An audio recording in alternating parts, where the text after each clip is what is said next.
Welcome everyone to the Darkside Mustangs A-Square Cup Series season from Homestead, Miami. Right now we're in the middle of qualifying. 4 minutes elapsed. Jason Alexander looking for his first pole position of the season. He currently has it over Toby Estes and Seth Wansing. Tom Sears' first lap puts him 9th. Bradley Wright will jump ahead of him. Tom Sears, can he improve on the second lap? Does it look like it? To P5 goes good old lurking Tom. Bradley Wright on the backstretch. He's looking for another opportunity.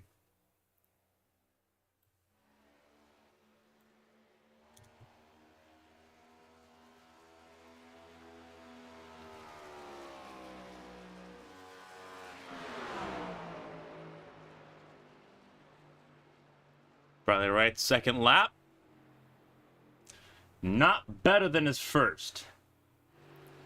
So he will stay in now 11th place.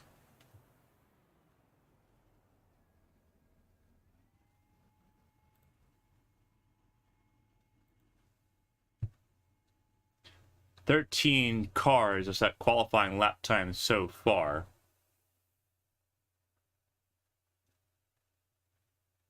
Out of what it will provisionally be, I believe, 21 cars in tonight's event. For those tuning in, we appreciate you spending your Sunday evening with us here on ARCS Racing Networks. I'm Clayton Hardy.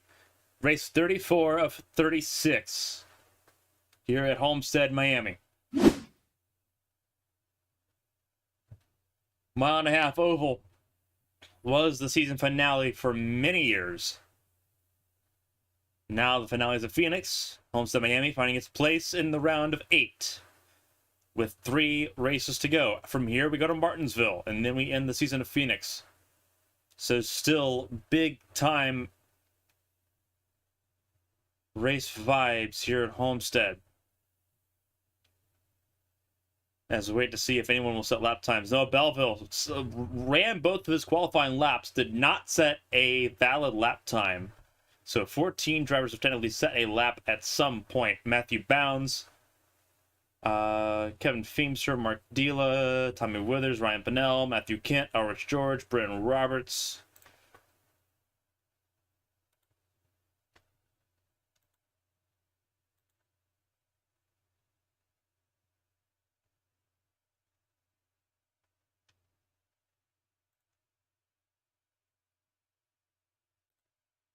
But as it sits right now, Jason Alexander will take his first pole of the season here in Homestead.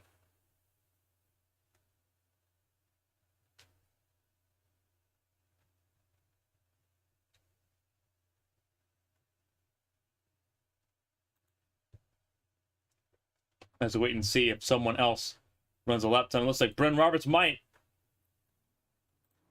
Here we go.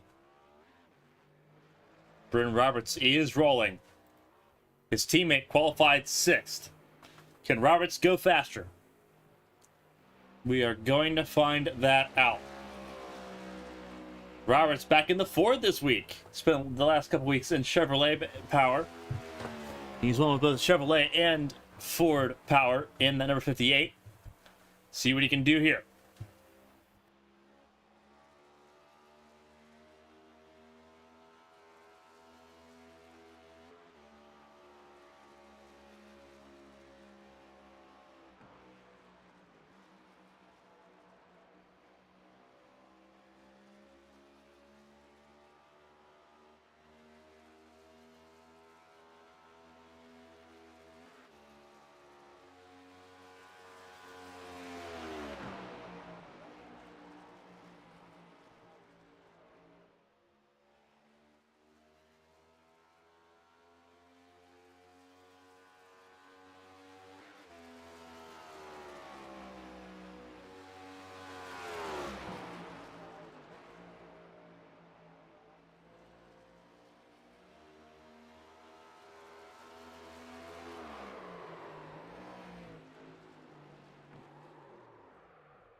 So Brendan Roberts' first lap only gets him 13th.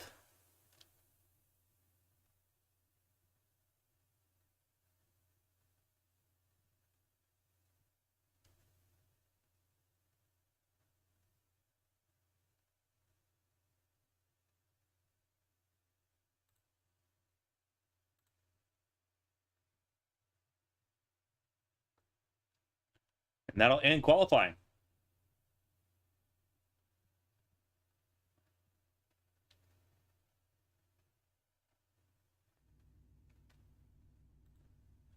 Alrighty, 134 laps. Here it's the Florida 200. Stage breaks on lap 40 and lap 80. It's Jason Alexander at the front of the field. Jason Alexander front row. Alongside him will be Toby Estes, Seth Wansing, and Dustin Painter in row number 2. Tom Sears row 3 alongside Jacob Blankenship, with Josh Gaiman and Donald Ray sitting in row number 4. Row 5 is Jeremy Breo and Thomas Andrews. Bradley Wright will round out row 6 alongside John Smeal. As you get ready to go here this evening, good look at some of the cars close up. Row 7, Bren Roberts, James Kerr. Noel Belleville will start in row number 8 alongside Matthew Kent. Tommy Withers and Mark Dila will be in row 9. Row 10, Elrich George will be on the outside of Ryan Pinnell. Kevin Feemster will be the last car to take the start here in this event. So it'll be showtime here in Homestead.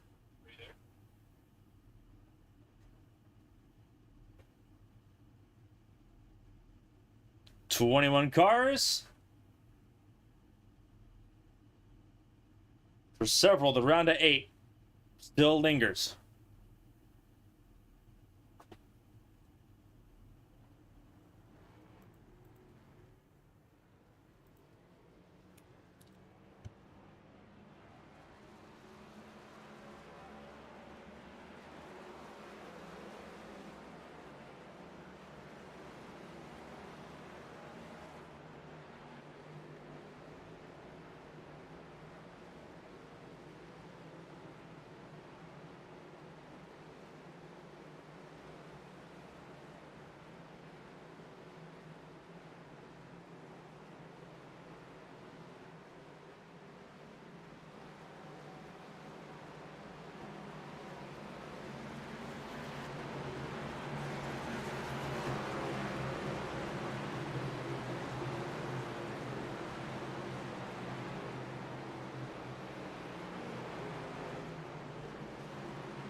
As the field gets ready to come out of turn number 4.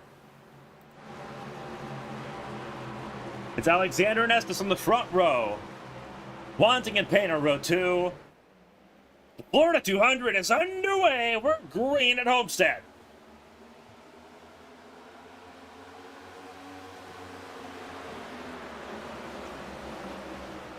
Good start by Alexander. Can he stay clear of Toby Estes?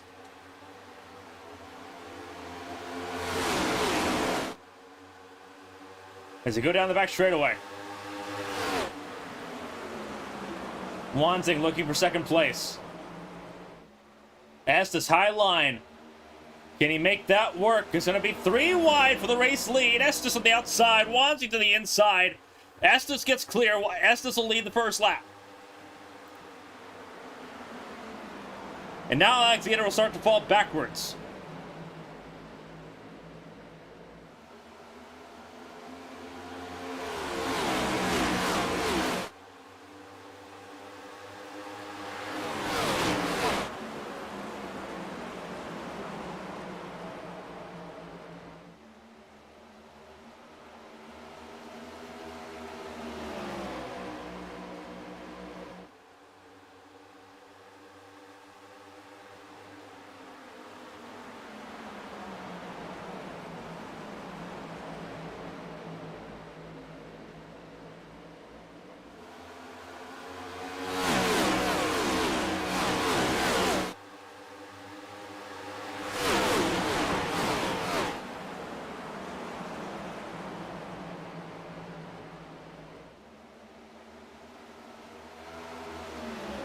Tom Sears bound with Josh Gaiman. The top four are all playoff drivers. Estes, Wanzing, Gaiman, and Sears, top four. Breo making it top five all playoff drivers. As 74 gets around the 41-0, Belleville spotting a more unique livery on the 41 Ford tonight. A little bit of contact. Alexander still losing a lot of spots. He is struggling mightily right now. And then number 53, he's going to be against the wall here, and the field's going to get by him. Alexander will make it the pit lane. Estes maintains the lead, but it is high lane versus low lane behind him.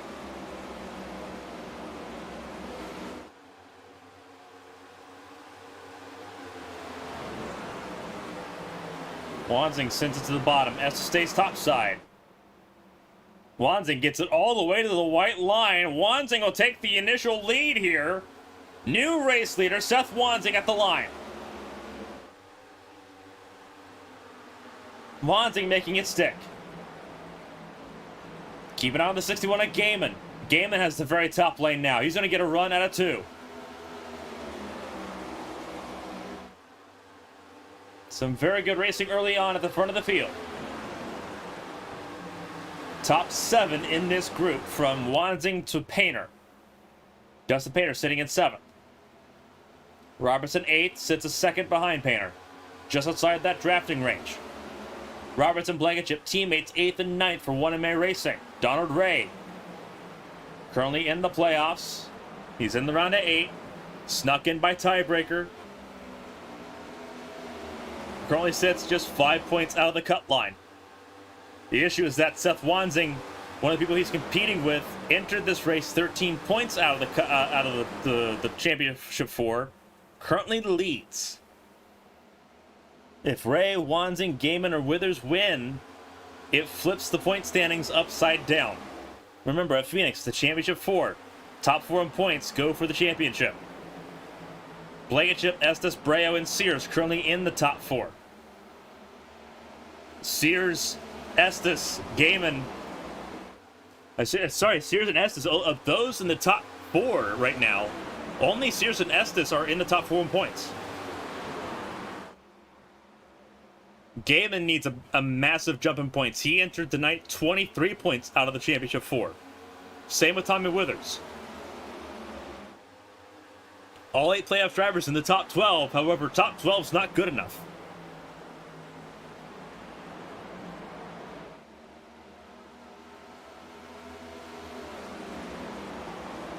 Brendan Roberts won last week.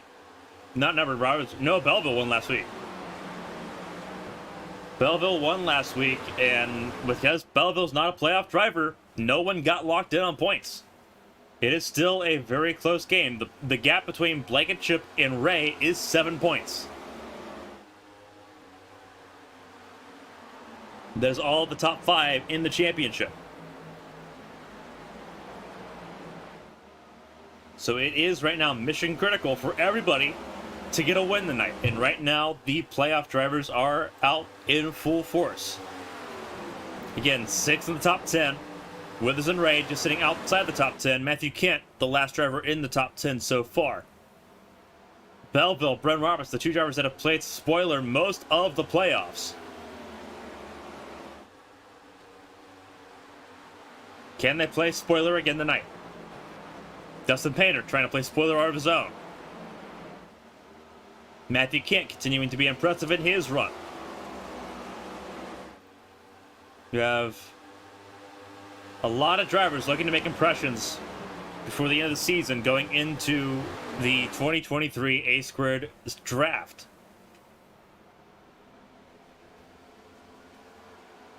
Belleville has dropped back a little bit. It's about 6/10 between Gaiman and Belleville. Gaiman trying to keep himself in tow with this top 3. Wanzing still leads over Estes, over Gaiman, over Belleville, over Brea. That's your top 5. 12 laps in. Stage 1 ends on lap 40. Every stage now vital for drivers' championship opportunities.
Estes has gotten back around the 9 of Wanzing. Another lead change here early on.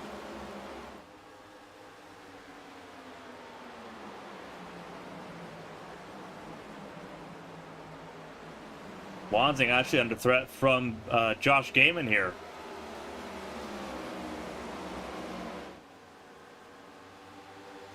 Let's see, Belleville holding off Breo and Sears.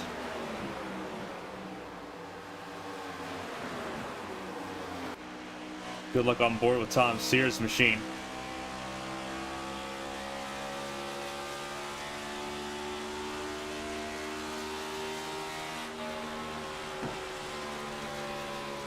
Sears currently sitting in 6th. It's Breo on the bottom, right on the white line in front of him. Belleville up high in that oddly colored and detailed number 41 tonight. And you hear how much they have to back out of the throttle. 4th gear for Sears as everyone moves to the bottom lane. Ooh, really big twitch from Breo. Is going to give Sears a run. And just like that,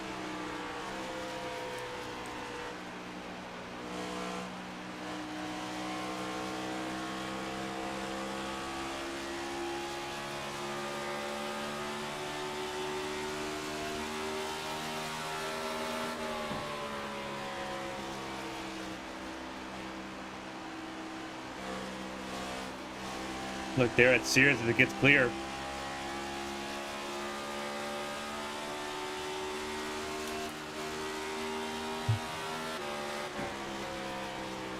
Ooh, Belleville really tight there on the 41. He was battling with Wanzing.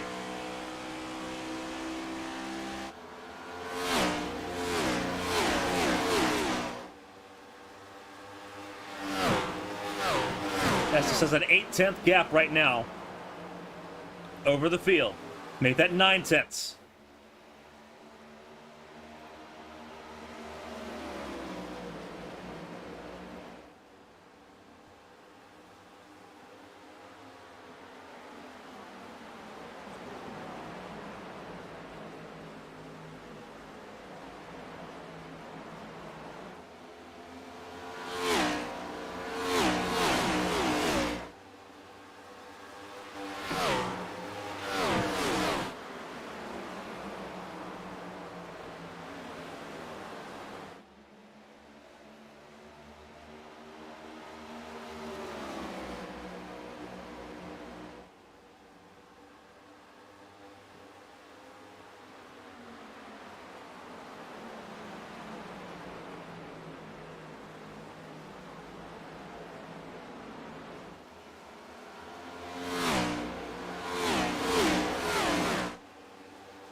Sears up to 4th.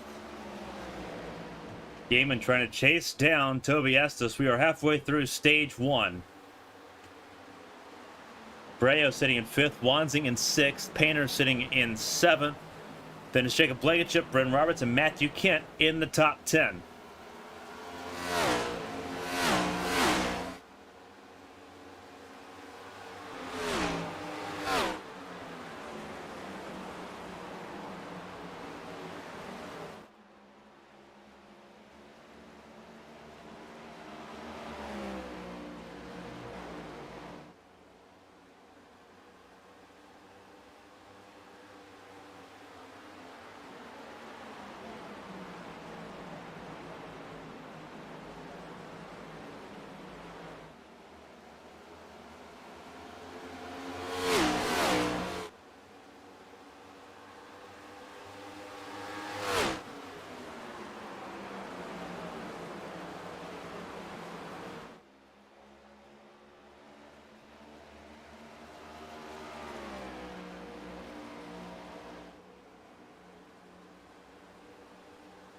So Estes came down pit lane. Matthew Kent's in pit lane now as well. The question is, okay, so pit stops are happening right now. Is there a concern once again that there's not enough fuel to make it through the stage? It seems like these drivers are off throttle a lot more than what they were last time out at Vegas.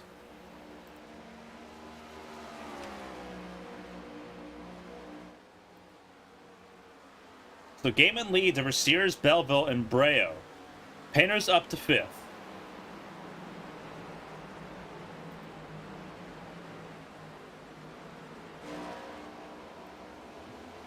So Matthew Kent's going to go a lap down here. Estes did not go a lap down. Importantly, he did not go a lap down in this situation.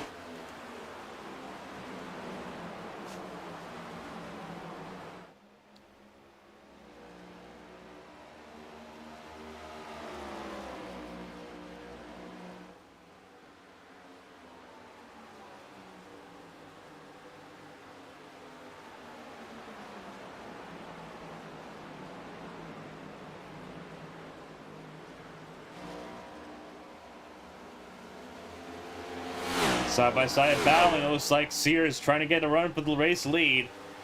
Sears, Captain Conservation. He's done the most. He's done most of his stage wins have come through fuel saving. Can he do that again tonight? Battling for the race lead. Battling for the stage win with Josh Gaiman. Again, stage points are vital. For Josh Gaiman, they're vital because he sits 23 points out of the cut line. Tom Sears sits within the cut line, but he'd like to stay there. Sears believes that if he can make it to Phoenix, he's got a realistic shot at the championship.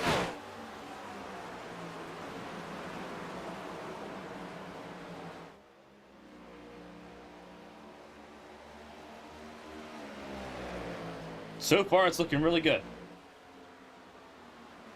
Sears led that lap.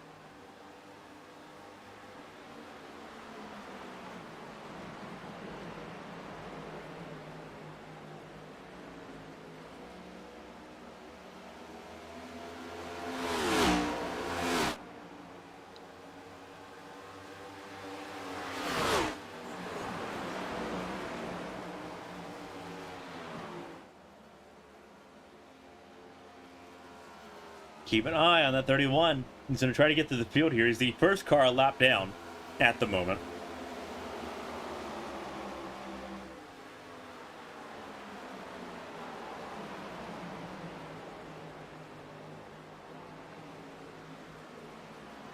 Believe that both Estes and Kent came down for fuel stops.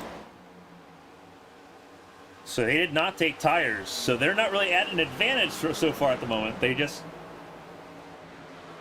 took fuel to just try to get safely to the end of the stage. They believe that no one else can make it.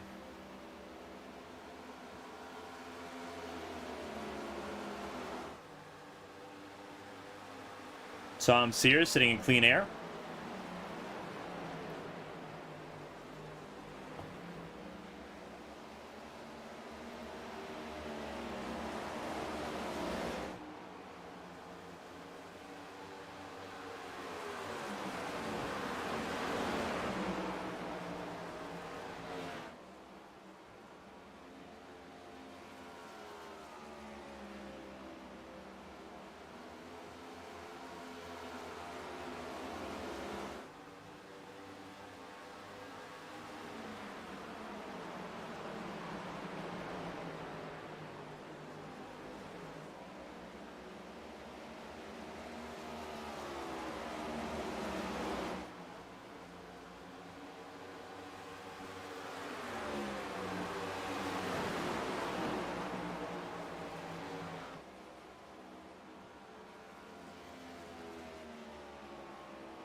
Tom Sears has a 1.7 second advantage right now.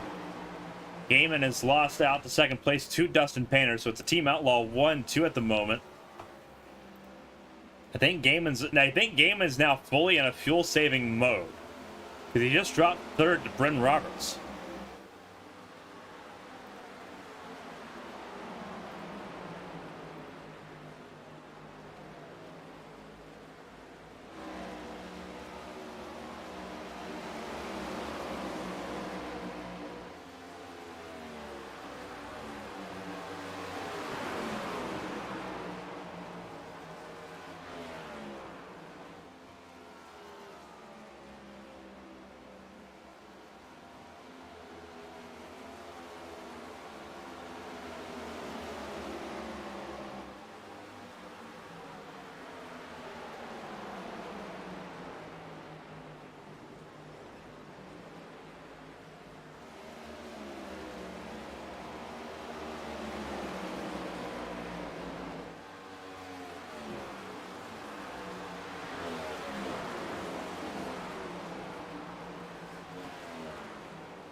How do I host a stream on an iPhone? Rick James. So it's through...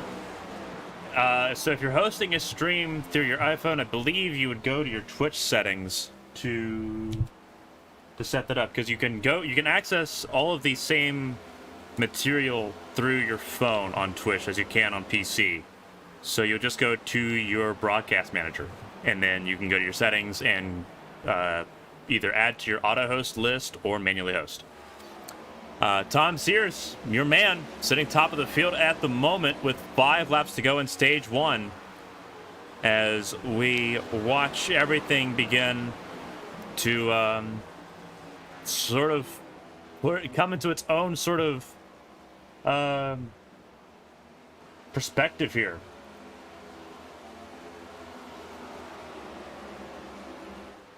Four laps to go. Sears over Roberts or Painter over Gaiman. Gaiman, center of your screen, looking for valuable stage points. He's going to get at least 7 of them right now, as things currently sit. But Tom Sears looking for another stage win.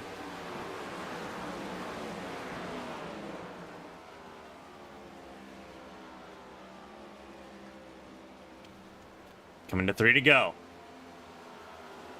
Tom Sears looking good. Gaiman, Wanzing, Breo all in. So all of them come in. They're not safe on fuel. 3 to go. Tom Sears, is he good on fuel? He's led a good chunk of stage 1. So did Josh Gaiman.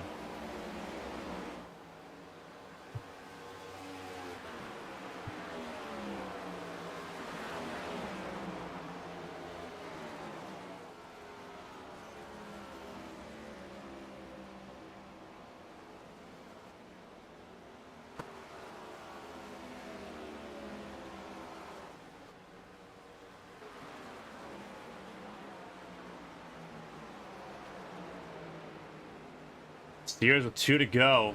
Blankenship comes in. Robert stays out. There's Matthew Kent.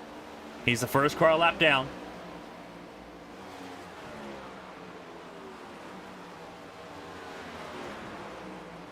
Only one car stands in the way of Matthew Kent getting a lap back, and that is Tom Sears coming to the white flag in stage 1.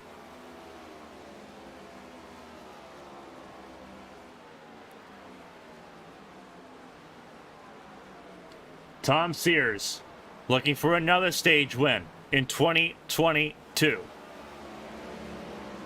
Bryn Roberts second, Dustin Painter third, Mark Dila up to 4th. Donald Ray, Albert George, Ryan Pinnell in the top 7. Then it's Thomas Andrews, John Smeal, and Tommy Withers looking at a stage point.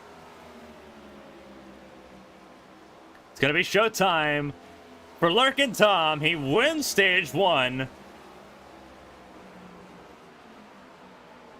Very good job by Tom Sears. Another excellent showcase of fuel efficiency by the 14 car. And his team all together, all 3 cars in the top 5. Painter 3rd, Ray 5th.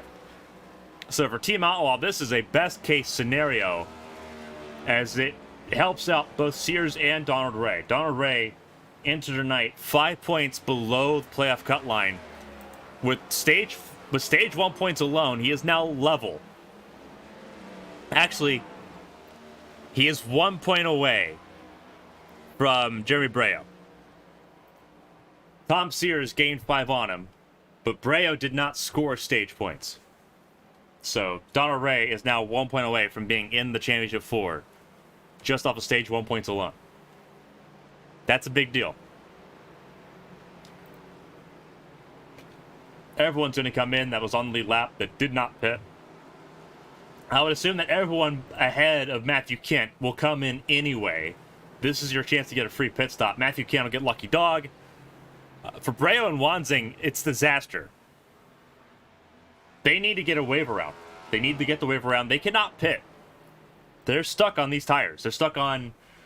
Granted, they did take tires on that pit stop. So I think they're fully anticipating that they will have to do the wave around tactic to get back on lead lap. So they may have all kind of cashed out on that. Tom Sears holds on to the race lead. Brennan Roberts, Dustin Painter, Donald Ray got ahead of Mark Dila on pit lane. A little bit of color on that 52 now. Looking good, Mark Dila. Matthew Kent sitting in 6th. He is the lucky dog. He'll be coming down pit lane probably this lap. Elrich George in 7th. Then you have John Smeal, Thomas Andrews, Toby Estes, and Jacob Blankenship.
Alrighty.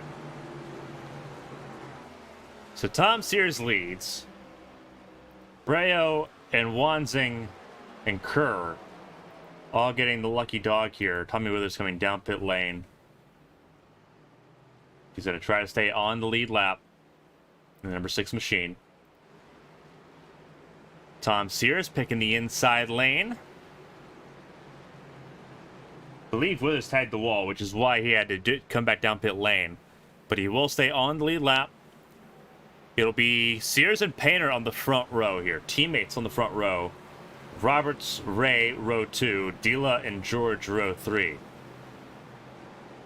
And then you have, that is Thomas Andrews and Toby Estes in row number 4. Row 5, it'll be John Smeal and I believe Jacob Blankenship. There's the 85 Blankenship there. So Blankenship will be in the top 10.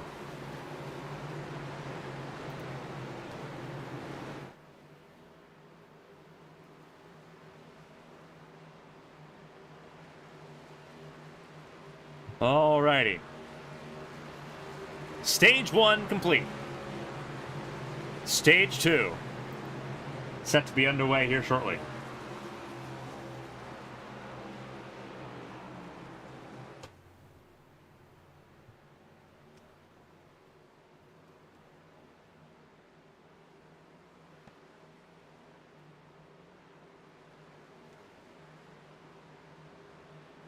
Pace car pulls off. Steers and Painter control the restart. And here we go, stage 2 underway here in Homestead, Miami.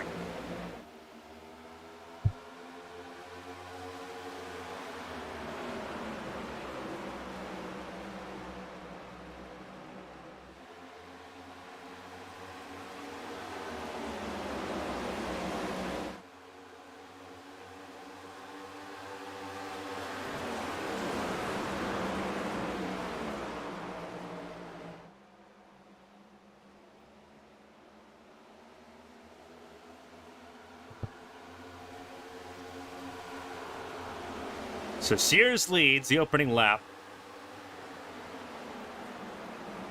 of stage 2.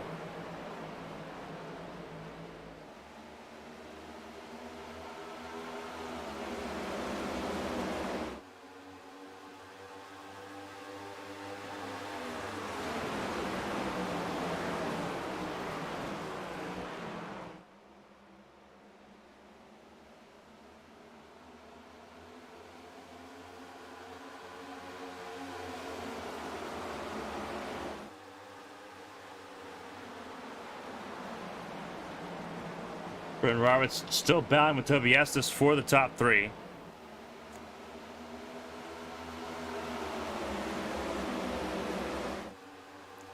There's Dustin Painter. He dropped all the way from 2nd to 6th. Trying to hold on and get back into the top 5. Mark Dealey back in the top 5. Donald Ray. Big time moves from Donald Ray. Bonus point in hand for the 5. He's now level with Breo on points. With the bonus point for leading a lap and the 5 points from stage 1. Actually, no, 6 points from stage 1. He's actually 1 ahead of Breo now. Mental math. That's big. That's very, very big.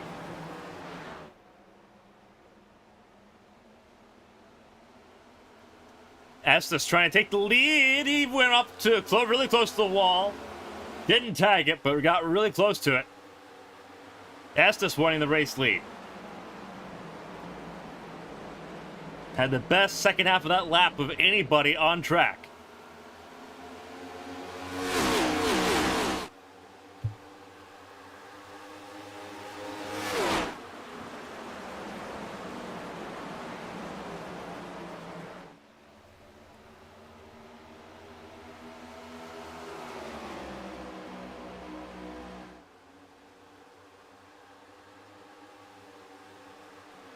Donald Ray still holding on to that race lead, using the outside lane, forcing Estes to use more of his tires early. Estes will 100% do that.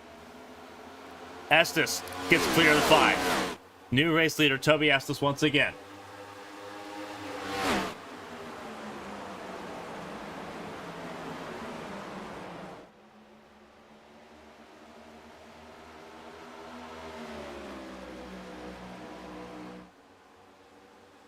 Caution's out. And it's Dila and Breo.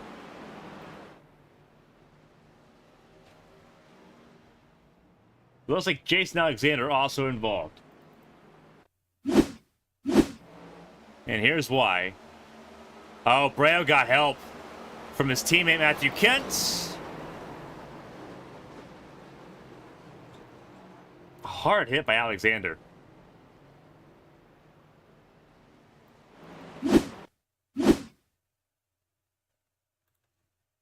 On board with Alexander here. He took a hard hit.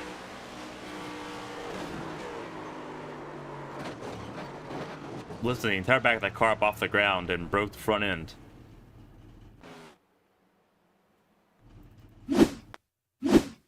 Here's Breo's on board. He's not going to be happy. His teammate Matthew Kent got to his bumper.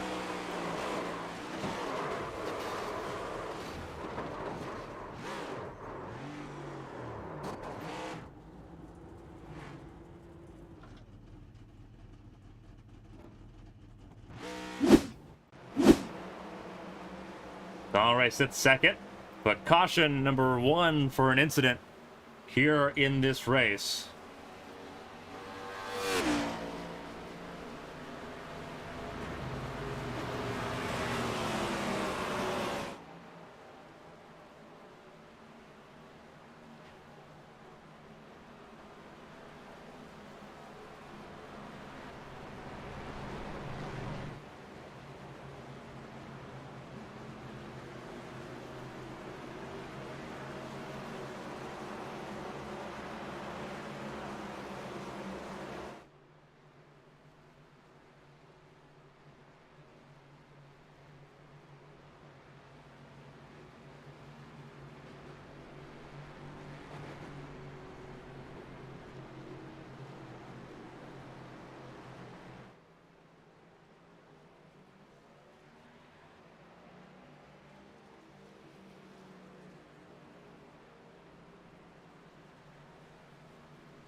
Here we go.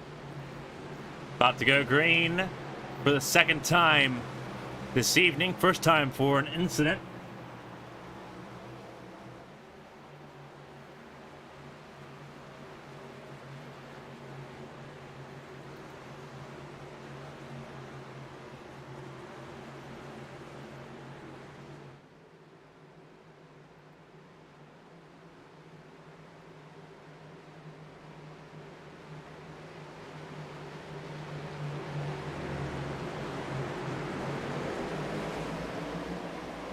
Green flag in the air. We're racing once again at Homestead.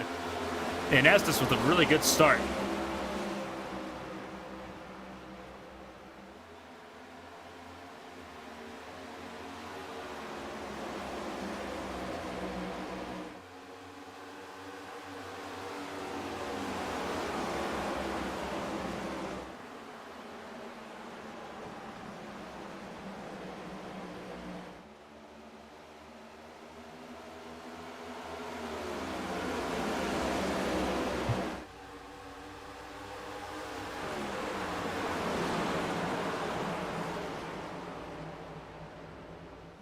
Estes still leads Gaiman in hot pursuit, though.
So Estes leads Gaiman, Ray, and Sears.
Estes still leading here.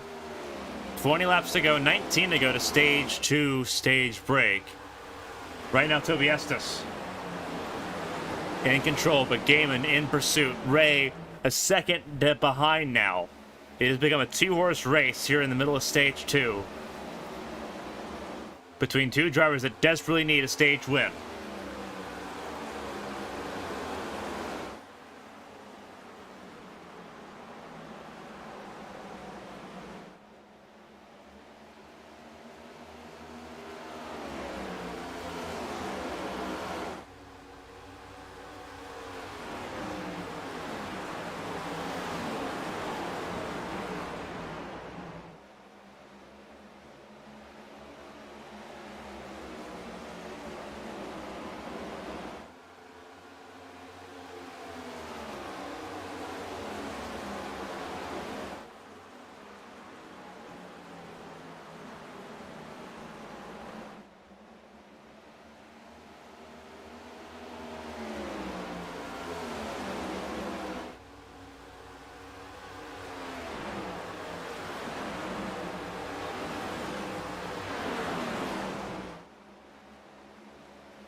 Gap's coming down more and more.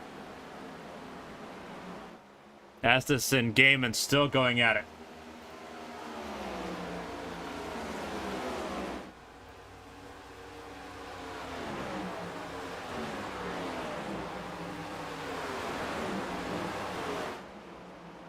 This is the battle for the top two, center of your screen. Heavy battling here between the 14 and the 41.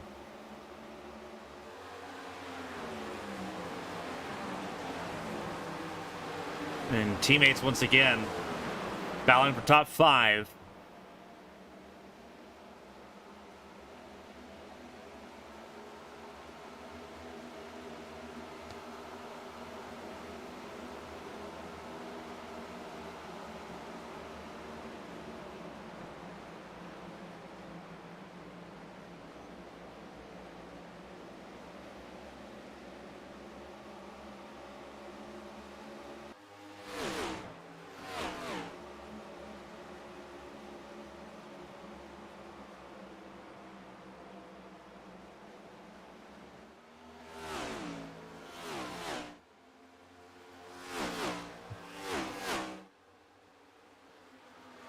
Wild time so far. That's a car on the inside. I believe that's James Kerr. It is James Kerr.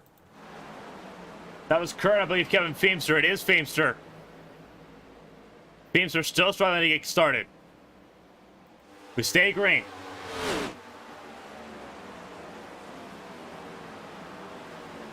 Caution came out. Right as we were going to look at it, and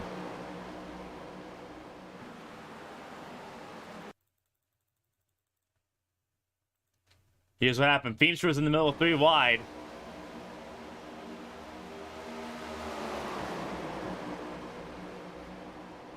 Seems like Feemster may have been a little bit loose there. Go on board with him.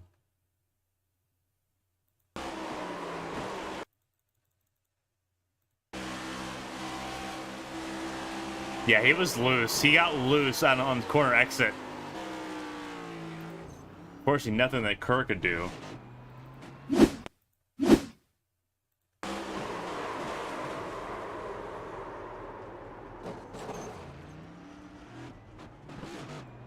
Not heavy contact, thankfully, but still enough to cause damage here.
All right, we're about to go racing here. Once again, it's going to be an 8-lap sprint to the end of stage 2. It's Belleville, Wanzing, Roberts, Ray, Andrews, Wright, Smeal, Estes, Gaiman, Withers, top 10 at the start of this 8-lap sprint.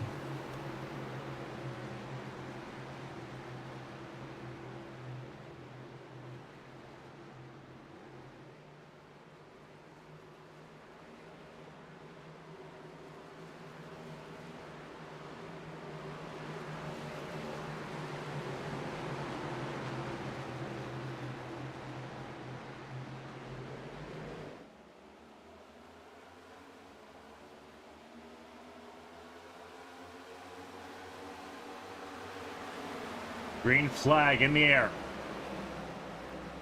Belleville leads. Can he hold on for 8 laps? That is the big question as they go 4 wide on turn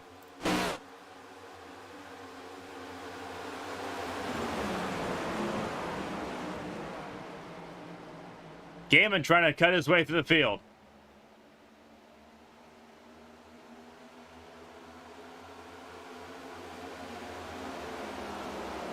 Seven to go.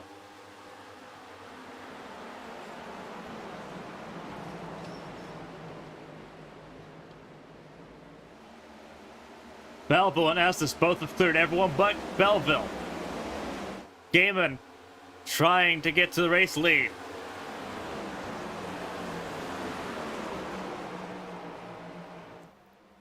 Belleville, smart thing, taking the line away.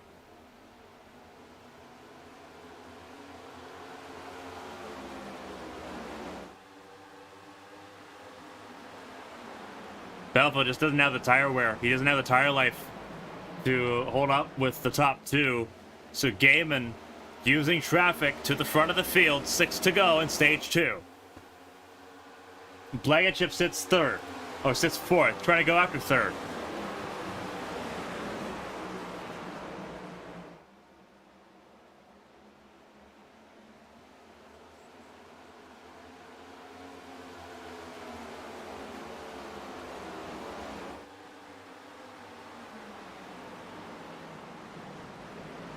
Can Estes take the stage away from Gaiman? Final stage points here in stage 2. Both drivers want it. Coming to 4 to go. Can Estes do anything about the 61 of Gaiman? Belleville trying to hold on to 3rd.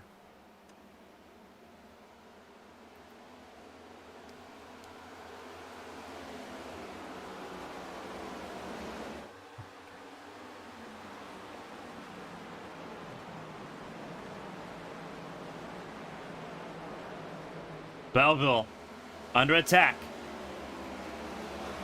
Here comes Blankenship to the inside lane. Brayo sitting in 5th. He's sitting and waiting. Brayo's going to make a go for it as well. So will Tom Sears. Belleville a sitting duck. From 3rd, from 4th, and soon to be from 5th. Sears goes 3 wide. 3 wide and 1. Sears couldn't make quite stick the way he wanted to. Brayo gave him just enough space, but that was it. Sears will still take the top 5. As Mark Deal looks for another top 6 in a stage. Coming to 2 to go in stage 2. It's Gaiman S at the front. Battle for 3rd in stage 2. Between Blankenship, Brayo, and Sears.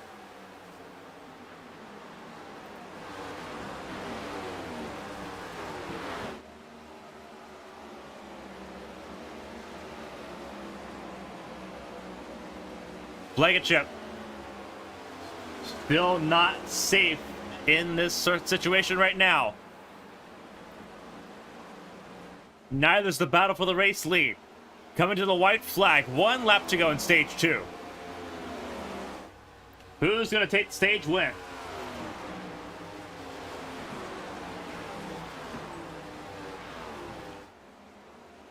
Gaiman's trying to hold on to it. He just might.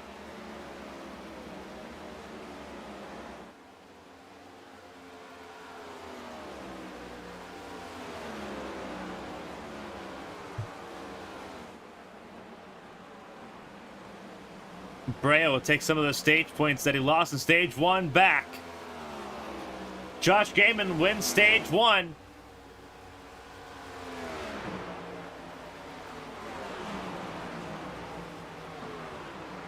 Blanchard was on the 3rd, Brea 4th, Sears 5th.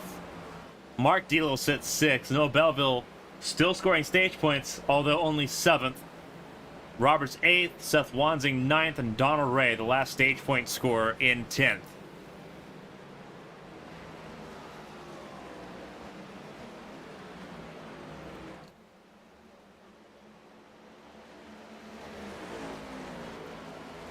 We have passed the halfway point. We've passed the first 2 stages. Stage 3 left to come. Now it's time to fight for all the marbles.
Alrighty. Stage 3 about to begin. It's Blankenship, Breo, Feemster Estes, Gaiman, Painter, Sears, Belleville, Wanzing, and Ray, top 10. As you get ready to go racing here.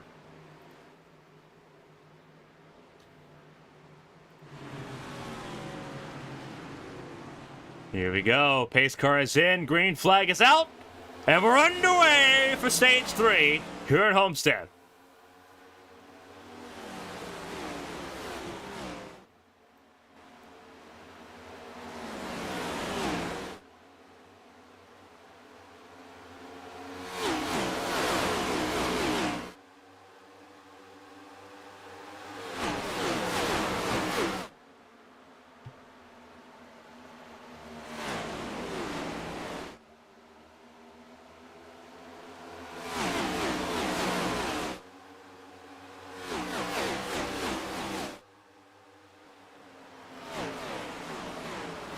Blankenship leads early.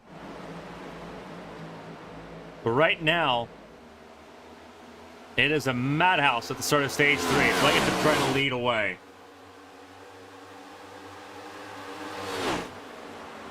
"20 cars still running, 18 on the lead lap. From Blankenship to Ryan Pinnell.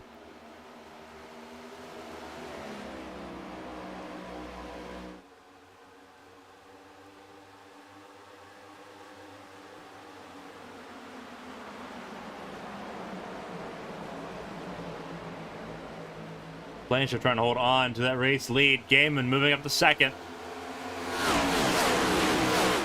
Keep an eye on the 61. Keep an eye on the 14. And Tom Sears up to the top 3.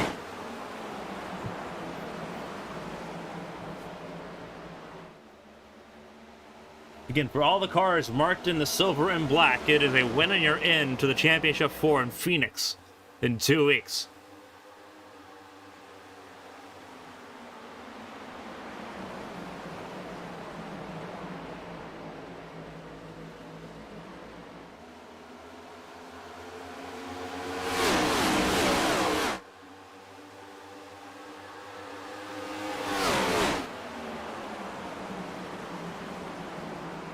Breo falling backwards a little bit here.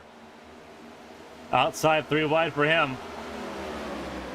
He's going to stay ahead of Belleville and Painter, but he's wanting to get off of that wall. Gaiman's taking the race lead away from Blankenship. Sears looking to take second away from him as well.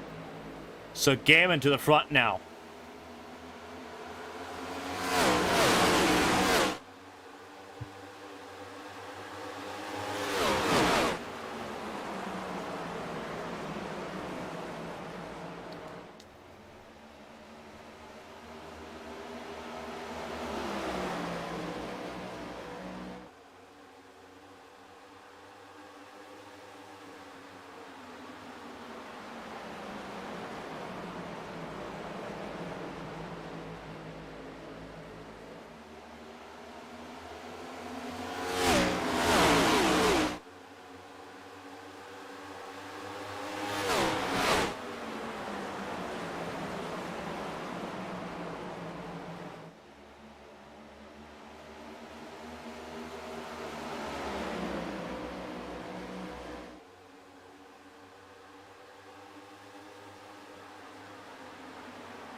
Gaiman doing a really good job so far of trying to pull out a little bit of a gap. Estes up to second. Sears still in the top 3. Belleville sitting 4th. Blankenship 5th. Wanzing 6th. Blankenship beginning to fall backwards a little bit more and more.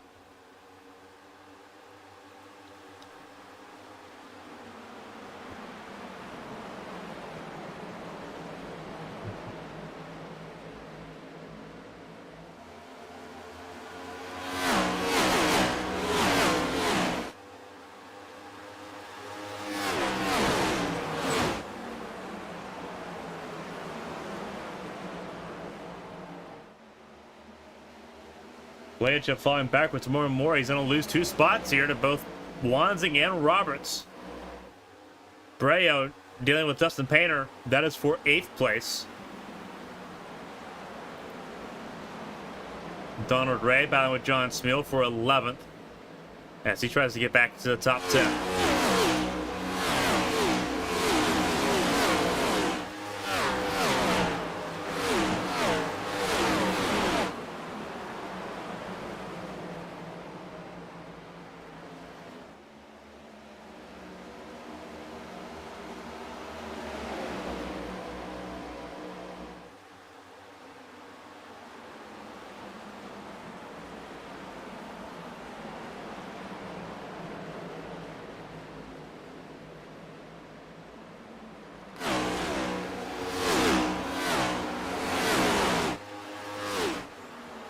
Gaiman still leads, but the gap has stopped growing between Gaiman and Estes. Once again, these two battling at the front of the field.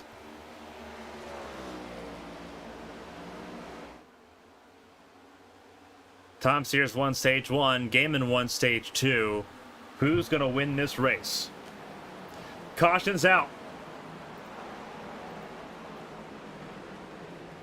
Pinnell's in it. It's like Breo's in it as well. Looks like potentially significant damage on that number 74 machine.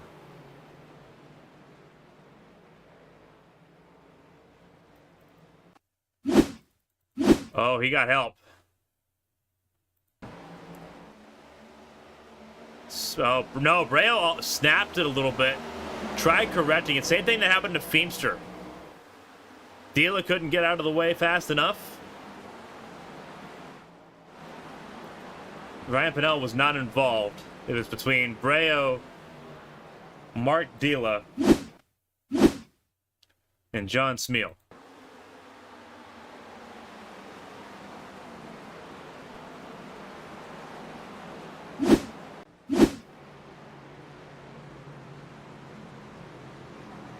And that'll slow the pace of the race down again.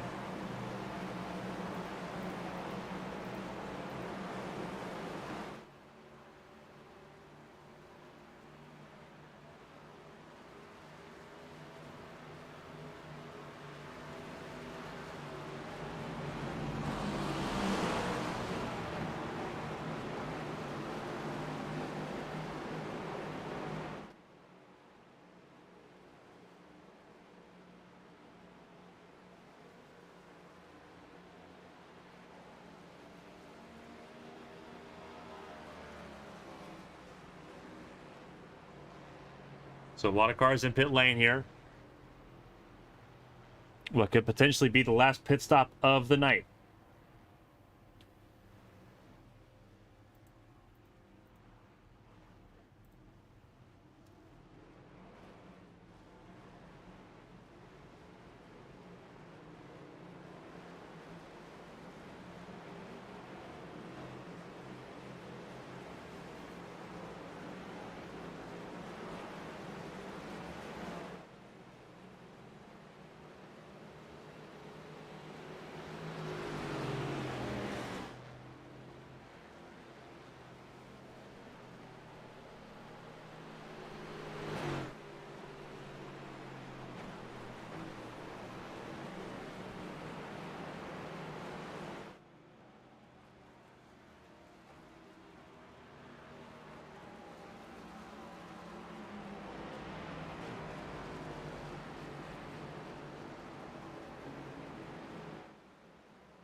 Green flag back in the air. We're racing once again. 34 laps to go.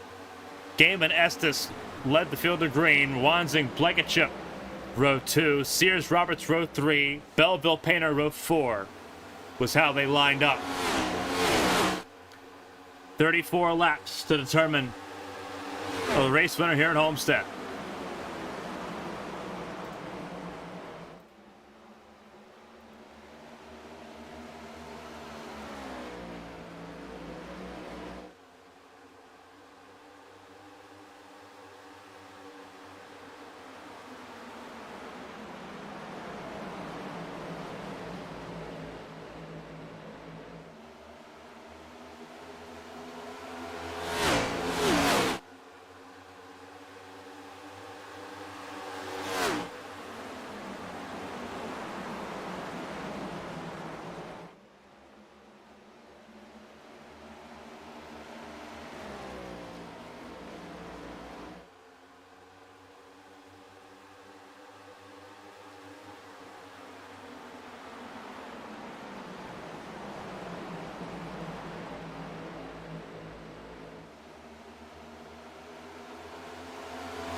Gaiman once again with the race lead here.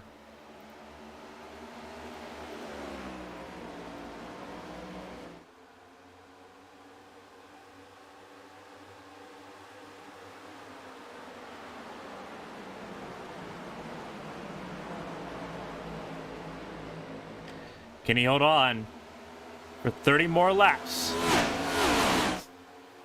Belleville trying to get around Tom Sears.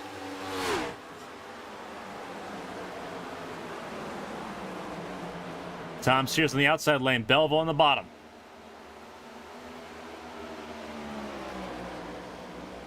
Still side by side, 14 and 41. Continue battling it out. That is for 4th place.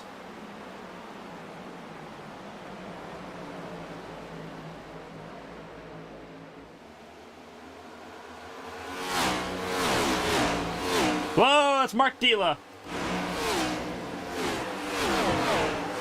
Really good save by the 52. But he'll drop the 18th here.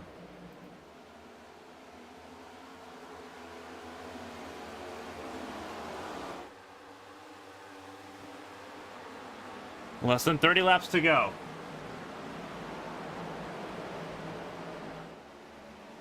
Josh Gaiman trying to flip the point standings upside down. He entered tonight 23 points below the cut line. And he stands poised to potentially win and lock himself in to Phoenix. Seth Wanzing's moved up to 2nd, keeping on the number 9 right behind him. Gaiman, Wanzing, Estes, top 3. Wanzing also looking to lock himself in to the championship 4. Can he do it?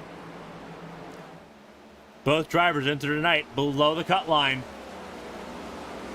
A win removes the stress going into next week at Martinsville. That is the goal. Get through Martinsville and battle for the championship in Phoenix. Donald Rice at 17th. What started off as a good race has turned into a nightmare for him with less than 30 to go.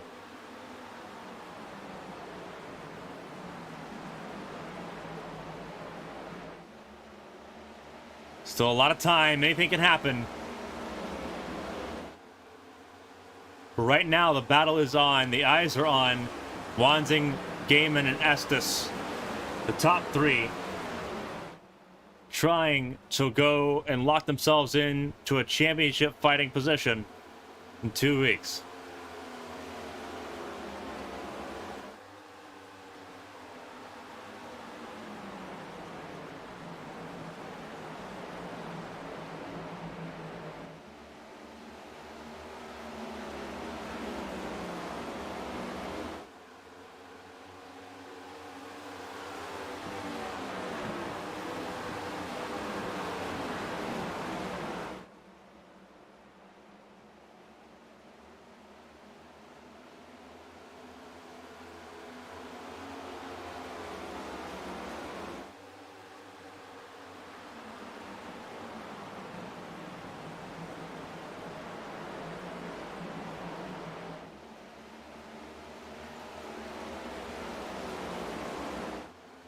25 laps to go and counting. Belleville's gotten around Estes. Can Belleville play spoiler once again? Cautions come out, and it's for Andrews, and Andrews is in the wall pretty hard. That's entering turn 3.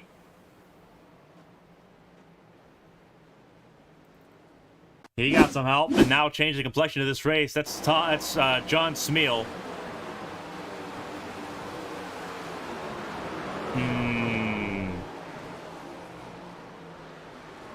Where have I seen this one before?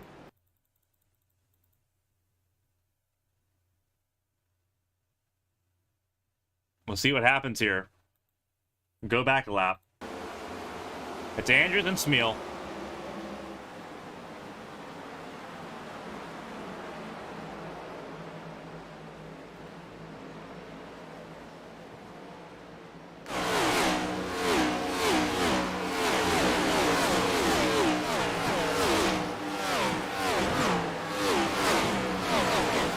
That looks pretty clear-cut to me. In my eyes, you can see, and we'll go on board. Andrews sees that there's a car in the fence right here, and he's trying to get out of the way.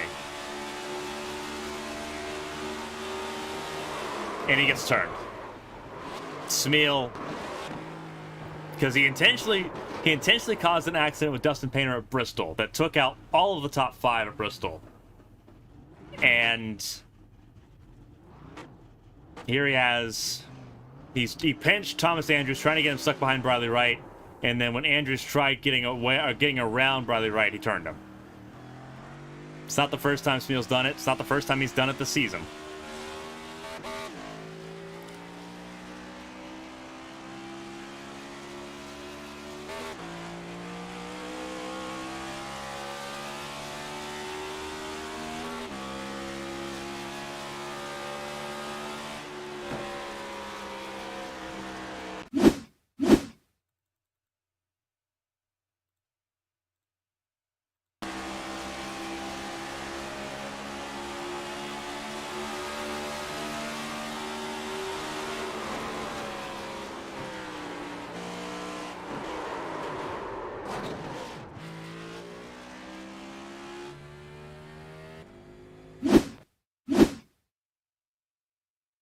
Keep it on the steering wheel. This is on board with Smeal.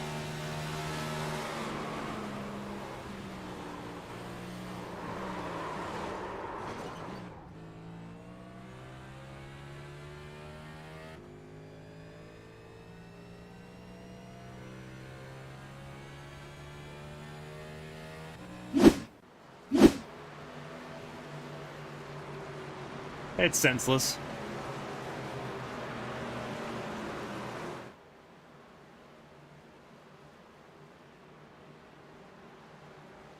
We'll have to hear what everyone has to say about it. 6th caution of the night. And it puts Gaiman, Estes, Sears, Belleville, Wanzing in the top 5, all right next to each other. Gaiman, Estes, and Sears, they pit on that 97. They did not pit under this caution. Belleville, Wanzing, and everyone on down did. That's important. With 22 to go, that could be vital.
Green flag back in the air.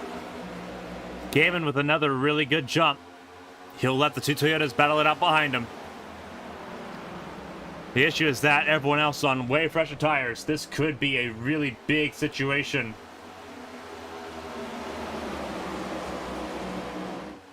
Wanzing not giving Belleville any space.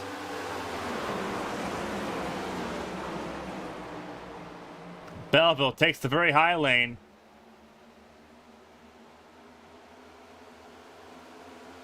Whoa! Blankenship almost lost it.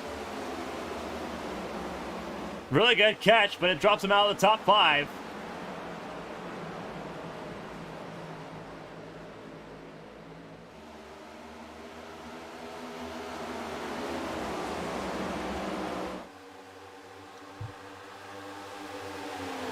Belleville trying to go to the front. Wanzing looking for his second win of the season.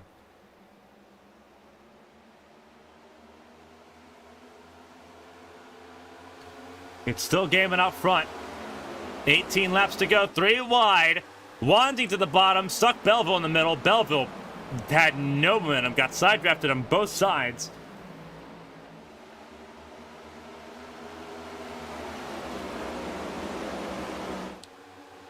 Wanzing tried clearing himself. Belleville was there.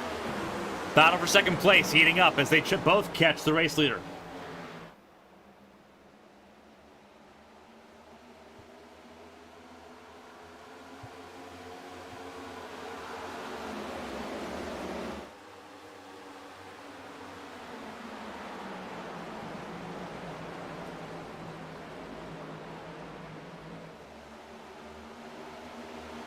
Keep it on. Wow, that was almost close for Roberts.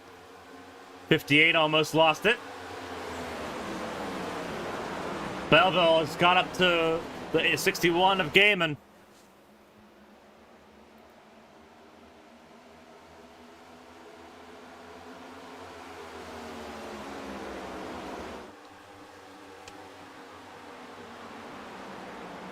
Wanzing looks at the middle.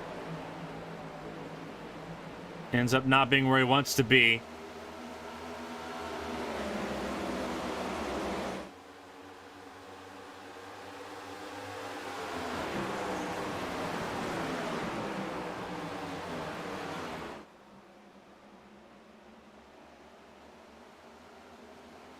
Wanzing's going to get around him here. Fresh tires were everything. With 15 to go, that's what it means. Roberts up in the very top lane. Gaiman's got nothing he can do. He's going to lose the top 3 right here. Dustin Painter up next in that line, trying to take a swipe at it. Belleville leads, coming to 14 to go. Can he get his second one in a row? Bren Roberts, a 2-time race winner. Battling with Seth Wanzing, who's looking at a championship opportunity. Defending 2-time series champion. Watching positions begin to slip away. He's still the best of all of the playoff drivers so far in this race, but that's not enough when everyone is in the top 11. The points are so marginal. He needed a race win tonight just for that security. No one's locked in. No one is locked to that championship for you. It has been such a bizarre playoff so far, where a playoff driver's only won 1 of the last 5 races so far. That's mental. That is insanity. And it looks like it's going to continue here tonight.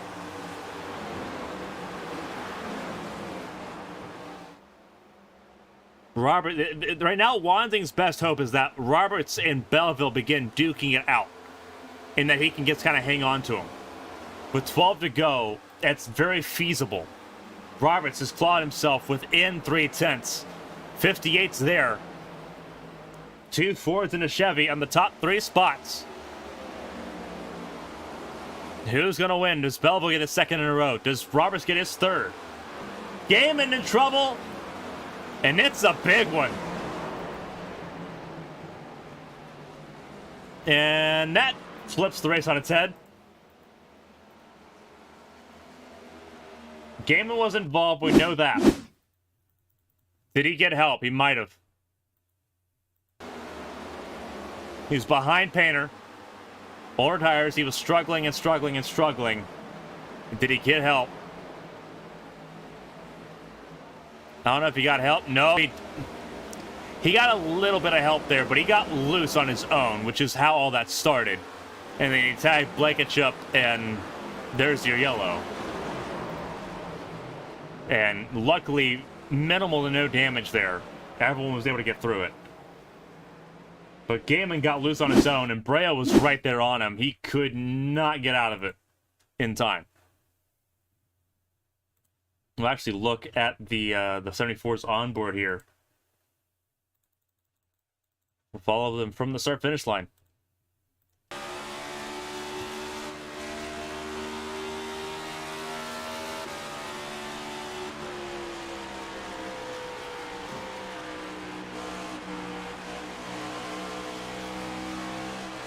Yeah, you see he gets a little bit loose, and just a little tap does everything.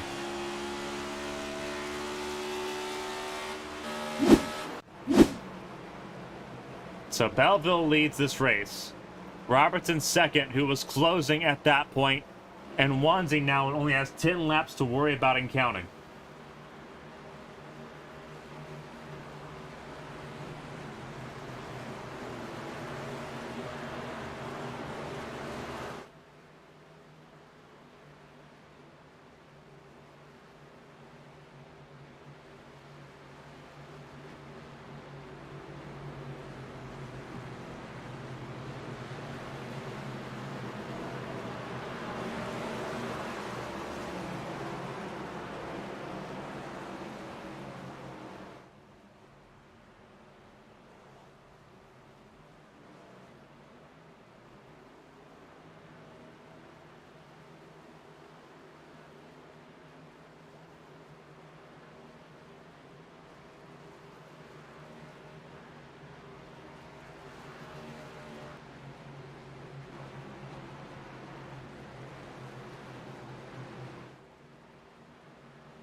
Oh boy.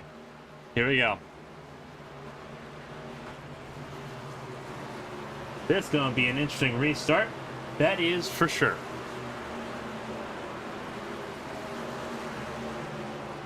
Belleville, Roberts, Wanzing, and Painter top four.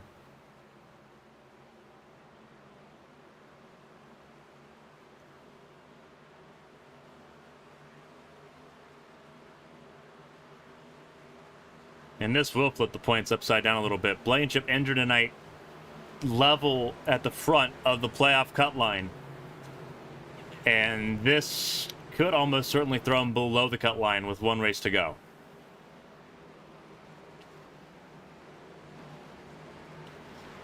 His teammate Bryn Roberts outside front row for this restart. Wanzing in third, Painter in fourth. It's an awkward situation for him to be in.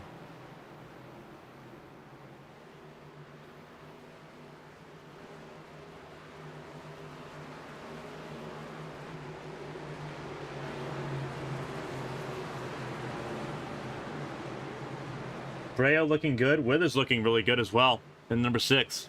He could be a dark horse to make it into the round of 4 with how things have gone tonight. With Martinsville being as chaotic as it has been, he just might have a chance. 2 of the favorites sit outside the top 10, firmly outside the top 10.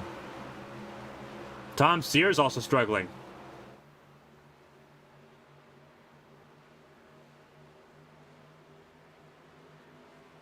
This is going to be a battle. Coming to 7 laps to go. Pace car pulls in. Belleville, Roberts, Wanzing, Painter, Breo top 5. Green flag in the air. We're back racing. And Roberts immediately ducked to the inside lane.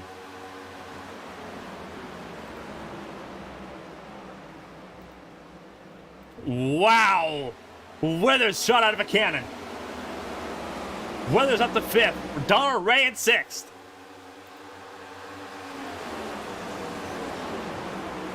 How much do they fight it out? With Blankenship and Gaiman. They're bound for the top 10. Blankenship has the top 10. 6 to go. Belleville currently holding on to the race lead. Can he hold on to it? Roberts to the inside lane. Does Roberts clear him? Not quite. He does have the advantage going into turn 3. Down the back straightaway.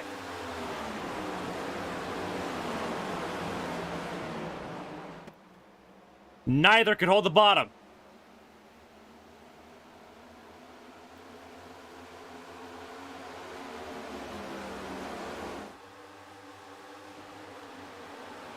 And Roberts sends it in once again through turns 1 and 2. That seems to be where he's the best. Roberts does clear this time. Roberts takes the lead away. Tries to pinch off Belleville.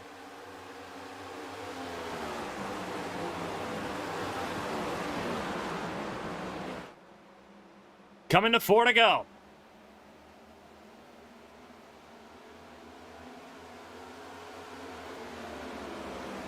Can Roberts deny Belleville a second straight win?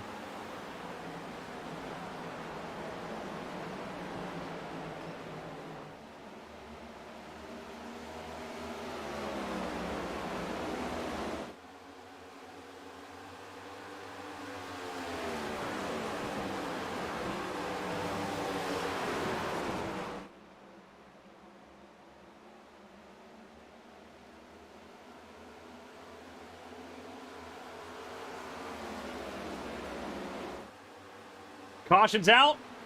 Bradley Wright. We're going to have overtime. Belleville's got to do it again. Overtime finish. Bradley Wright was involved. Oh, he got completely turned. Bradley Wright got loose. No, never mind. Andrews got loose. This was just inside the top 10. Andrews got loose. Hard impact there, and now it's in front of most of the field.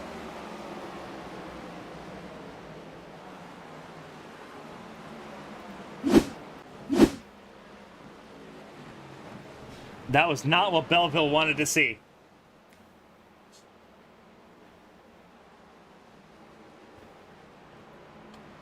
Belleville felt comfortable, and that's gone again.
Alrighty. Belleville, Roberts, Breo, Wanzing, top 4. Wanzing right behind Belleville once again, but they chose the outside lane. Pacecar will take the left into pit lane. First attempt at an overtime restart underway.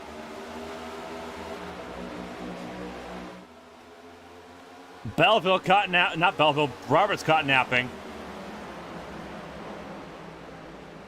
Keep an eye on the 6 of Withers.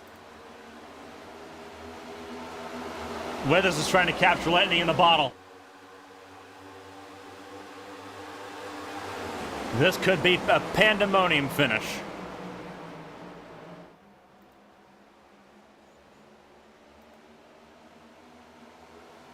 Wanzing tagged the wall. White flag is in the air. 1 lap to go here in Homestead.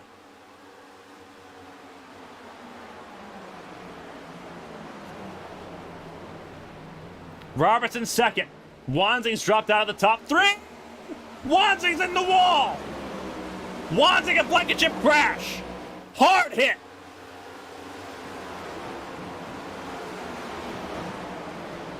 Belleville will lead him to the checkered flag.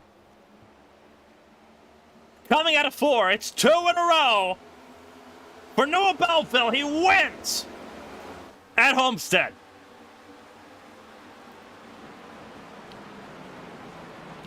Roberts second, Breo third, Tommy Withers finished 4th, Toby Estes 5th, Donald Ray 6th. A really good recovery drive for him. Wanzing recovered for 7th. Ryan Pinnell, another top 10 finish for him. 8th place tonight for Ryan Pinnell. Bradley Wright finished 9th. In top 10 for Thomas Andrews.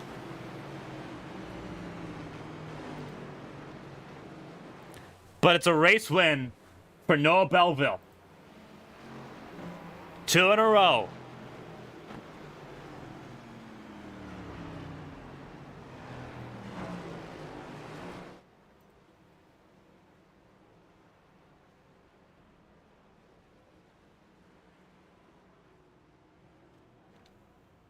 After a wild last lap turn of events, battling for the top 5 between Wanzing and Blankenship.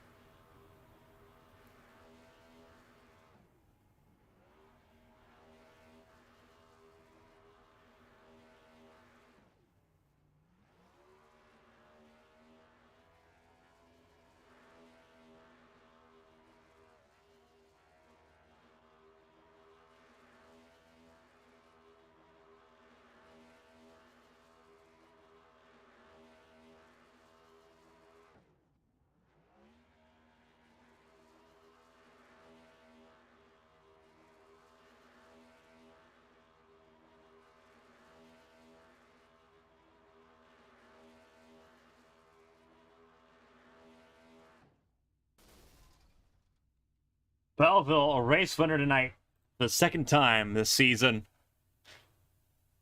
That was a wild one.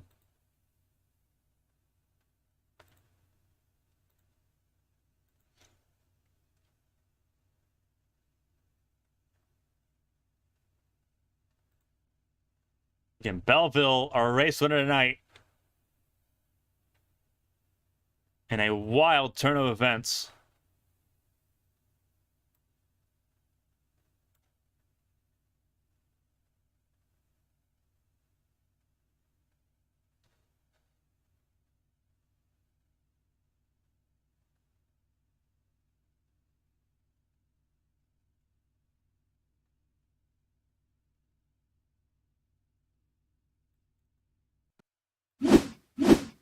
This is Blankenship's last lap.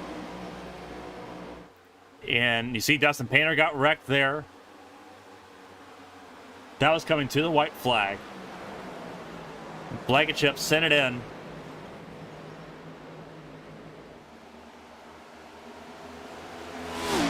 And that's kind of started by Wanzing, because Wanzing's trying to diamond the corner. And keep an eye on the seam.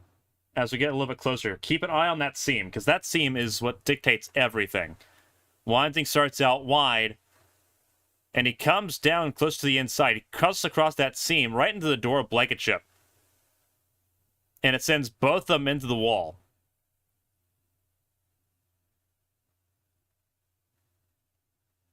Yeah, that's not on Blankenship at all. Blankenship was in the middle of the very middle lane, and Wandy was trying to diamond that corner off, and I don't know if he wasn't aware where Blankenship was on track, or what happened there, but that's not on Blankenship in the slightest. Blankenship wasn't even 3 wide at that point. Wanzing just tried diamonding the corner. It's unfortunate, because that does a lot to the championship implications here. Because Blankenship finished 16th. He's no longer safe anymore. Now he has to win at Martinsville. So that's going to be a bit rough. But we're going to talk to our race winner, Noah Belleville. Noah, this is Clayton from the ABN booth. You got a copy?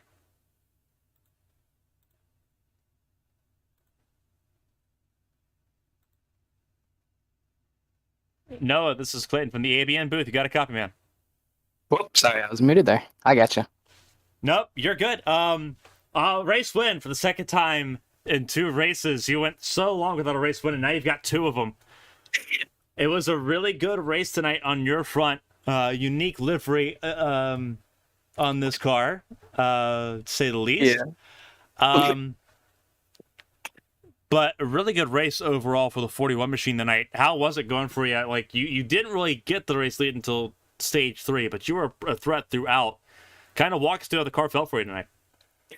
Yeah, it was kind of a weird one. I hit the wall both of my qualifying laps, so I ended up qualifying, I think, 15th. And I had a really good short run car. So on those restarts, I was able to, like, take it 3 wide and get up there and get going. Like, there in stage 1, I learned pretty quick that you don't want to do that, because I went from, like, 2nd to 8th in 5 laps because my tires were just destroyed. But so throughout that whole second stage, I really worked on just kind of working on my long run car, because I figured that would be helpful. But what really came in clutch was me and Withers kind of were debating strategies, and we decided we were going to save a set for the end in case there was a caution. And I think 3 cautions to the end, we were able to come down pit, and Gaiman, Sears, and Estes all were out of tires, and those were like your main 3 guys throughout the race. And with them gone, because they were on older tires, I was able to kind of get the lead there and just manage who was behind me. Roberts was probably a little bit quicker than me, but I was able to run I got the wall figured out, and there towards those last 20 laps, I was like, oh, well, it's just a 20-lap sprint, so I'm not too worried about saving tires anymore. And I just ripped the wall as hard as I could, and it seemed to be working. And yeah, how about it? 2 in a row. Absolutely. A wild race tonight for you. Not anywhere, I don't think anywhere near as easy as what it was last time out at Vegas, but now it's 2 in a row after waiting so long. Now you're popping off wins back and back and back. Martinsville next week. It's going to be a wild one. It's going to be very intense for everyone across the field, because the championship scene is flipped upside down here tonight. How are you going to handle that next week? Because it's gonna be rough. Yeah, I don't really know. I didn't race there in the spring, so I don't really know what to expect. I still need to get the track, and but I know that it's the elimination round for the round of 4, so there's going to be some pretty aggressive driving, probably some bump and runs. I'm just going to try and survive. Not too sure how the car will be, but if we got a fast car, then I'll try and get up there and run with them, and hope it turns out on the good side. Well, Noah, you did a phenomenal job tonight. It's funny seeing how quickly things change. You went from the perennial second place finishing driver, now you've got 2 wins in a row, and it's Roberts that gets to do that now. Before we let you go to kind of enjoy the rest of your night here and enjoy the second win in a row, If there's anyone you want to shout out, the floor is yours, Noah. Congrats on another phenomenal race win, another absolutely phenomenal performance tonight. Yeah, I want to shout out Tommy Withers, Prophecy Racing, Yeah. 1-4. Pretty good showing. We worked together pretty well to get that strategy right and pulled it off. Everything went right. And shout out to Thomas Andrews and Tom Sears for teaching me how to make paint schemes so I could make the worst paint scheme in existence.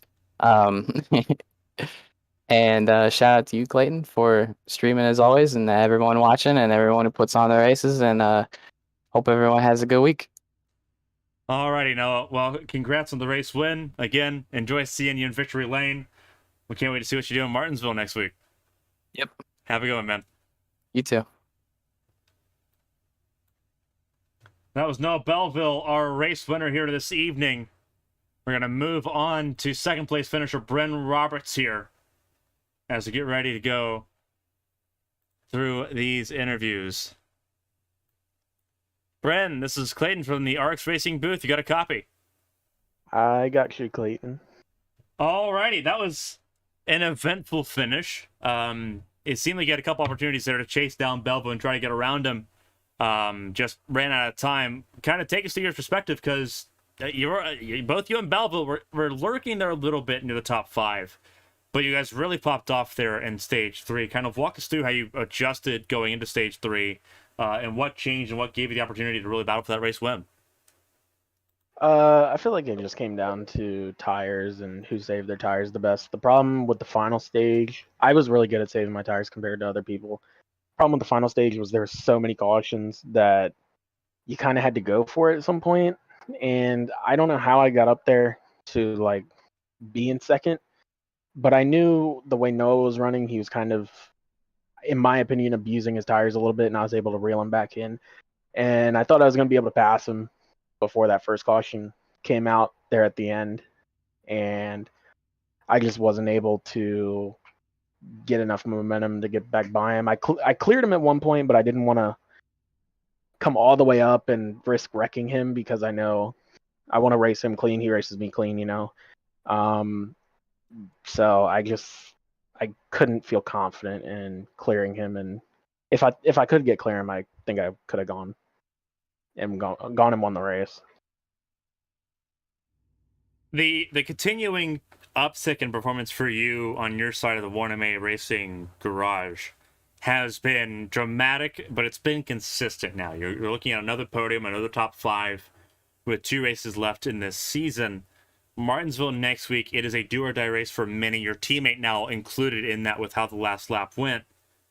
Martinsville for you, what is your personal agenda going into that, and how are you planning on handling going into Martinsville, which is going to be a very elbows out sort of race? I'm hoping to have nobody mad at me. I think there's going to be tempers flaring next week. I think everybody is going to have a damaged car at the end. I think it's going to be wild, and I just hope that I'm the least damaged and I cross the line first. That's the right strategy. It worked out for people at Bristol. Like, these short track races are vicious, and it's going to be more vicious with championship implications on the line next week. It's always fun seeing you racing again. You're back in Ford. And it's the reason why you didn't win the night. I'm just going to pin it on that. You're in a Ford now again. You know what you got to do, man. Just bring the Chevrolet back. You won last time with it. Come on, just bring it back. If you see me in it next week, it's because you told me to. Yeah, I'm hoping that actually is it. But a phenomenal race tonight, Bren. Obviously, these last few races have been phenomenal for you. But if there's anyone you want to shout out, anyone that has contributed to all of that for you, the floor is yours, Bren. Congrats on a second place finish here tonight. Like always, thanks to you for doing what you do here and on the ABN side. Thanks to Jacob. He didn't get the finish he wanted, but he was running pretty good tonight. Hopefully next week I can finish P1 instead of P2. The problem with the uptick in performance is that when you finish P2, it really sucks. So, yeah. You know, if you're upset with if you're upset with second place, then you're obviously doing something right there, because it's been phenomenal seeing seeing that luck finally kind of coming your way, and you're able to actually race your way through it. So, Bren, congrats on another podium. Well, obviously, we'll see you Wednesday night for the finale in Indy Arcs, and we'll see you next week at Martinsville, man. Have a good one. You too. Thank you.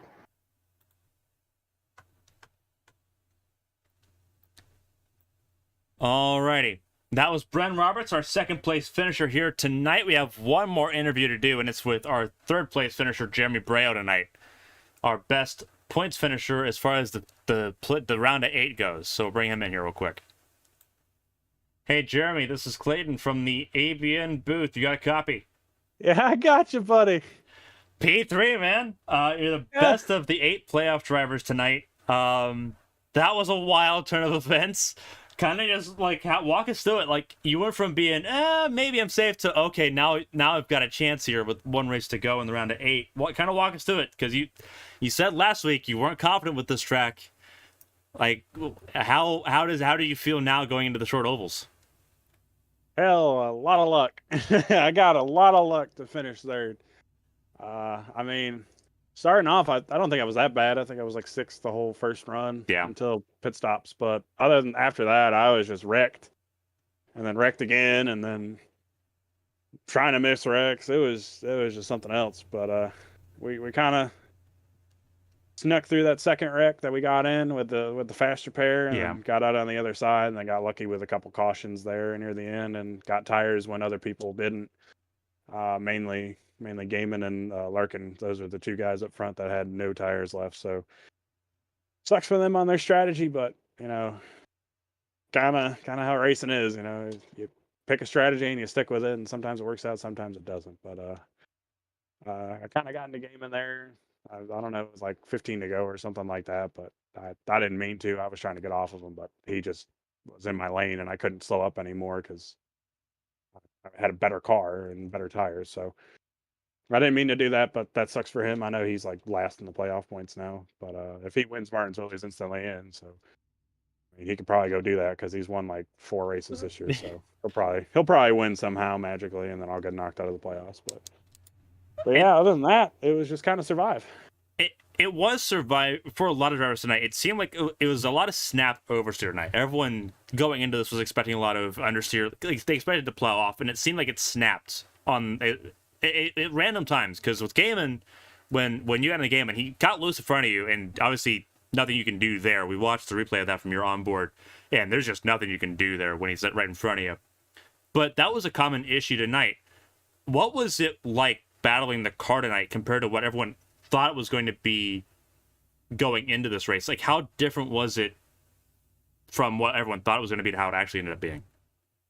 So my preconceived notion coming into this race is it was going to be a lot like Vegas, where the rear end was stuck to the ground because of the diffuser, and it was just going to be a tight setup, and then it would loosen up a little bit later on. But honestly, this is what these cars should drive like. Honestly, I mean, 900. This is what a 900 horsepower car should feel like.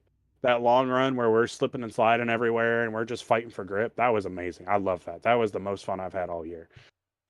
Besides maybe a Talladega or Daytona where we're just going wild. But that was honestly the most fun I had. That first stage was just running the top, running the bottom, just in and out of the gas, like feathering the throttle. It was so fun. Like I understand why the real drivers love this track, because it's one of the best tracks to race at with these cars. It was amazing. I mean, this is why they should put 900 horsepower back in these cars, because it's just so much fun to just have to actually drive these things instead of just they're on a conveyor belt and you sit there and you pedal out of the throttle just a little bit in the corner, and then it just gets right back on the gas because there's so much downforce or ground effect, whatever's going on with the car. But other than that, I mean, 900 horsepower every week.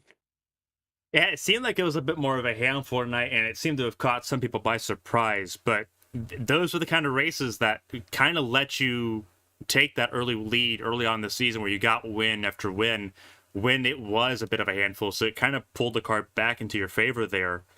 With Martinsville going to be an elbows out race for everybody. It doesn't matter if you're in the championship hunt or not. It's going to be an elbows out event with it just being Martinsville. What is your game plan going into that race? You're in the round of 8. You're right now in the top 4. going into that race. How do you defend that just to get to Phoenix?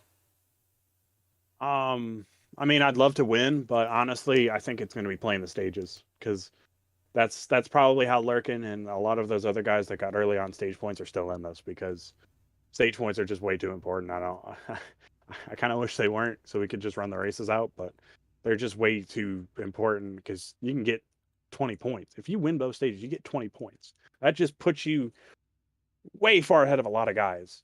Yeah. And I mean, if I get 20 points coming into and I win both stages next week, I mean, I'm basically locked in. Yeah. Because there's going to be one guy in on a win if one of the playoff guys wins, and if they don't, it's all going to be based off of points. So it's just going to be a big points race. And I know for a fact a lot of people after this race are going to be pissed off at everybody else. So they're just going to run through everybody and not care. So as long as you don't get run over and you didn't piss off a lot of people this race, I think you might make it through.